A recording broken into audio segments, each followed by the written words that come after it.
What secrets are kept by the abandoned mansions of millionaires? What could have made the owners desert their home, leaving all the property inside?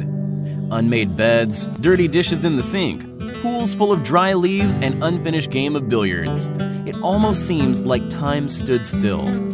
Today, we will visit the most incredible and breathtaking abandoned mansions of millionaires, among which there is the house of Steve Jobs, Bruce Lee, and the mansion of Mike Tyson himself. But we won't ramble for much longer.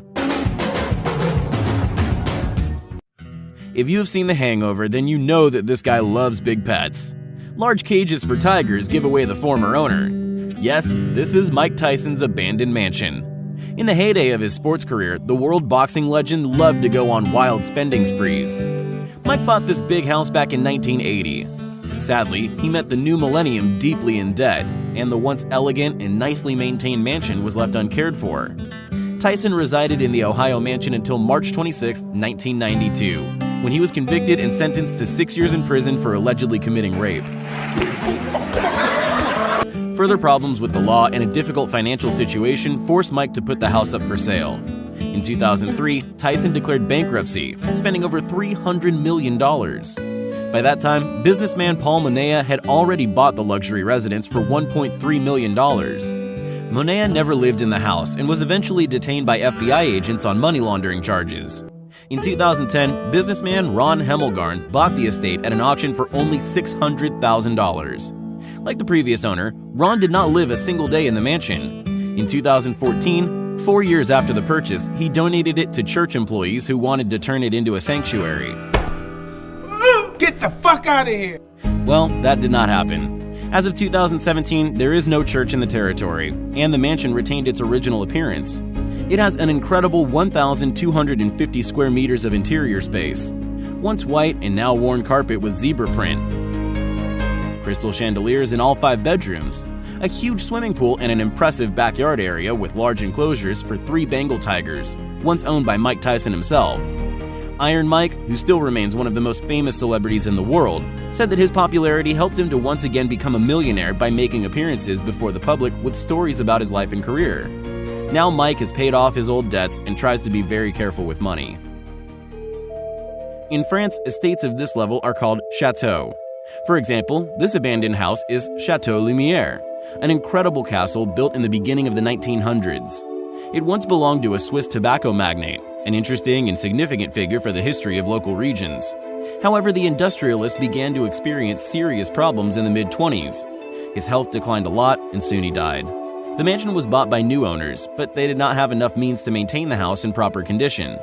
Chateau Lumière was again put up for sale. As a result of all the twists and turns, the building ended up in caretaker status. And although it is listed as a monument of architecture, it is actually left to disintegrate. There's a once luxurious car, Citroën CV2, rusting in the backyard. Nevertheless, the mansion's internal decoration is impressive. Gilding, beautiful antique fabric wallpaper, massive columns. It is hard to believe that all this stuff is still intact. Now we'll take a look at the Widener family estate. Linwood Hall, a 110-room mansion nicknamed the last American Versailles, is located in Elkins Park, Pennsylvania. The castle, furnished with chairs from the palace of Louis XV, with halls filled with the works of Raphael and El Greco, has been going through hard times. As of June 2017, its cost is $16 million. At the same time, about $50 million are required for restoration. More than a century ago, the castle was built on the order of transport tycoon Peter Brown Widener. In 1912, his older son, George Widener, went to Paris together with his wife and son. On the way back, the family booked tickets for Titanic. After the vessel collided with an iceberg, Widener seated his wife and her maid in the boat number 4 and stayed on the sinking ship with his son. His father, Widener Sr., died 3 years after the tragedy. It was reported that he was in deep grief over the loss of his son and grandson. Linwood Hall never got a worthy owner. This abandoned house looks as if it is frozen in time. Such houses are absolutely breathtaking, especially if you know that it once belonged to the famous guitarist of Pink Floyd, David Gilmour. Why did the musician leave his stuff and disappear, as if caught in a sudden natural disaster? Reportedly, an unexploded bomb of the Second World War was found buried under Gilmour's house. When getting settled in his mansion in East Essex, David and his wife did not even suspect that they had been threatened with a 70-year-old bomb all this time. The star couple was urgently evacuated from their house, and a special unit liquidated the threat. However, the guitarist never returned to that house, and the luxurious estate was left gathering dust.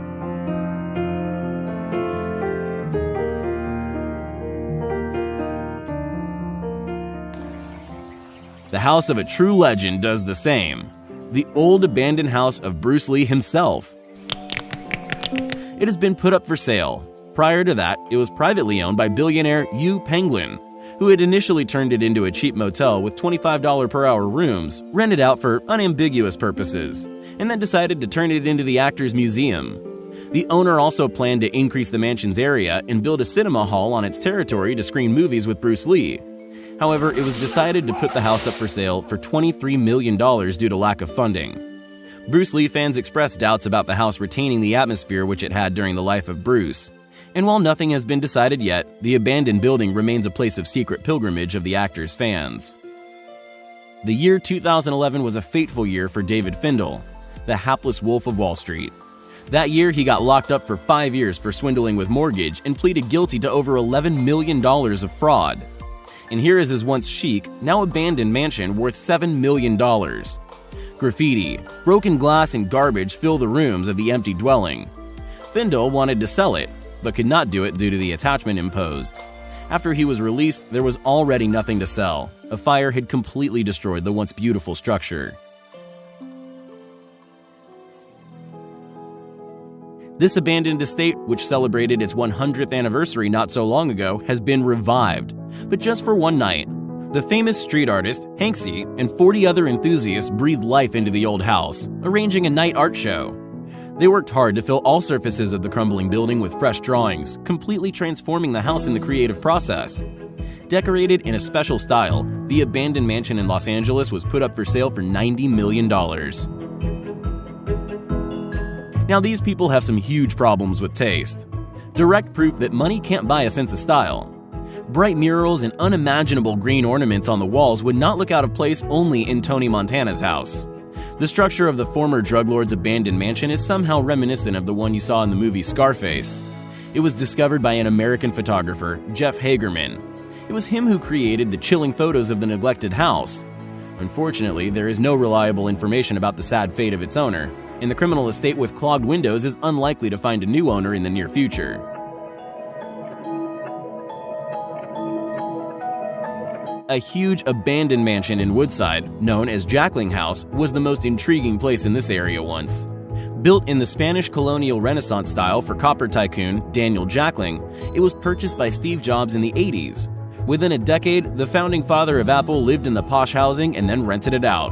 After a while, the mansion was neglected. In 2004, Jobs planned to demolish the pompous mansion and build a modern housing in its place. However, the city residents had a different opinion on this matter. The struggle with the supporters of historical heritage preservation lasted for several years.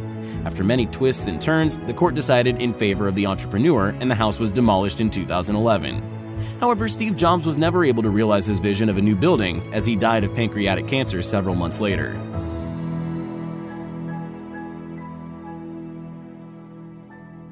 In the English town of Peterborough, consonant with the Russian Petersburg, there is a rather spooky abandoned mansion belonging to the former head of the illegal biker club Banditos, the second largest in the world. Its owner, drug dealer and biker Robert Pamet, has ended up in prison. While detained, he intensely fought for getting his property back. For now, his looted mansion is explored by thrill seekers and just ordinary guys with cameras.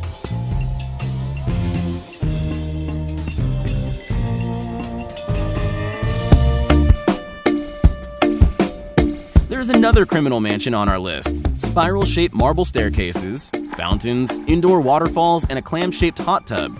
But there is dust on the staircases. The fountains are dry and full of leaves, and their decoration is falling apart into pieces.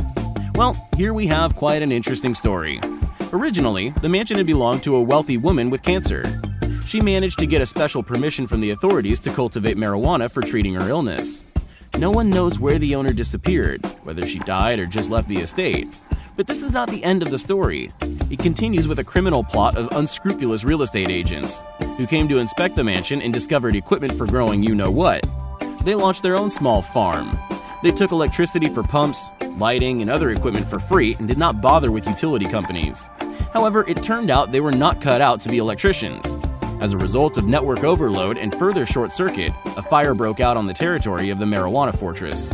The fire provoked such a strong, intoxicating smell that people could smell it for miles. After that, the illegal residents were arrested and the mansion stands abandoned to this day. Last but not least, Hacienda Pablo Escobar owned a territory of almost 20 square kilometers, including a private safari park, karting, and airport. The legendary Colombian drug lord spared no expense when it came to decorating his home with various eccentric details. The entrance to the estate was adorned with an exact copy of a Piper aircraft, but not any regular plane, oh no, the one that had delivered the first batch of cocaine to the United States. The whole territory was filled with statues of dinosaurs. A unique zoo with rhinoceroses, giraffes, and hippos was located there. They were erected there since the smell of fertilizer was stronger than that of the drugs. Eventually, when the luxurious estate was seized by Colombian agents, it quickly fell into despair. Looters and robbers took everything that could be carried away. The mansion was abandoned for a long time and was gradually covered with grasses. But today it hosts an amusement park, in the center of which there is a museum dedicated to the famous drug lord. 50,000 tourists visit this amazing place every year. That's all for now. Thanks for watching. We hope you enjoyed the video.